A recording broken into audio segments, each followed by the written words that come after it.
हाय दोस्तों आज का मेरा टॉपिक है मेजॉरिटी वर्सेस माइनॉरिटी। दोस्तों ये मेजॉरिटी और माइनॉरिटी का इशू आज से नहीं, यह बहुत पुराना है। इस इशू को लेके आज दुनिया भर में स्टेबिलिटी नहीं है, क्योंकि आज दुनिया भर में जो भी दंगे फसाद हो रहे हैं वो इस मेजॉरिटी और माइनॉरिटी को लेके ही हो रहे हैं। मेरा कहने का मतलब है इस दोनों इशू को लेके लोगों के घर और नस्लें भी तबाह हो चुकी हैं, क्योंकि दुनिया वाले यही चाहते हैं कि हमारे मुल्क में शांति हो, बाकी मुल्कों में अशांति हो। तो दोस्तों ये दोनों ऐसी कैटेगरीज हैं जिनको लेके आज मैं आपके सामने बात करूंगा।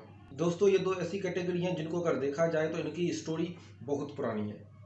जब लोग, ये उस वक्त की बात है जब लोग कबीले की शक्ल में रहते थे। जी हाँ दोस्तों, जब लोग कबीले की शक्ल में रहते थे तो एक कबीला दूसरे कबीले के वहाँ चला जाता था या कोई मजबूरी की वजह से चला जाता था, वो अपने आप को माइनॉरिटी की तरह फील करता था।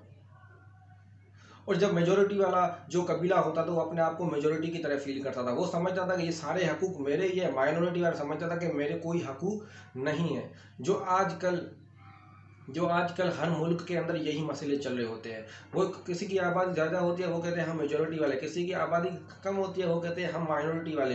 ये नाट के पूरे मुल्क के अंदर जब किसी मखसूस इलाके की बात की जाए तो वो भी यही लोग कहते हैं कि भाई हमारे इसी इलाके में हमारी आबादी ज़्यादा है, उसका मतलब हम मेजॉरिटी में आते हैं, आप माइनॉरिटी में आते हैं।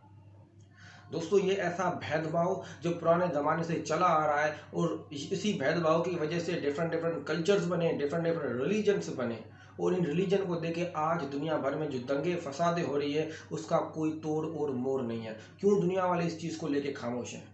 दुनिया वाले यही चाहते हैं कि बाकी मुल्कों में ऐसे दंगे फसाद होते रहे, जिसको हम कोल्ड वार कहते हैं। इसी कोल्ड वार को लेके कितने मुल्क ख़त्म हो गए हैं और नए बने हैं, क्योंकि ये रिलीजन और ये कल्चर, ये मेजॉरिटी और माइनॉरिटी का इशू लेके अपने अपने तौर तरीके के ऊपर नए बनते और नए बिगड़ते रहते हैं। दोस्तों हमें चाहिए कि अगर आगे की ज़िंदगी अगर जीनी है तो प्लीज़ इंसान की तरह जिए, क्योंकि दुनिया में कई ऐसे इदारे हैं जो हमें यही सिखाते हैं कि भाई न रिलीजन होता है, न कल्चर काम आता है, एक इंसान ही इंसान के काम आता है। तो इसलिए हमें एक इंसान की तरह रहना चाहिए। और दोस्तों इंसान की तरह रहने के बाद हमें इस मैसेज को इतना फैलाना चाहिए जो लोग अपने आप को या अपने धर्म या कल्चर को ज़्यादा समझ। मेरे हिसाब न धर्म बड़ा है न ही कोई कल्चर बड़ा है तो इंसान बड़ा है।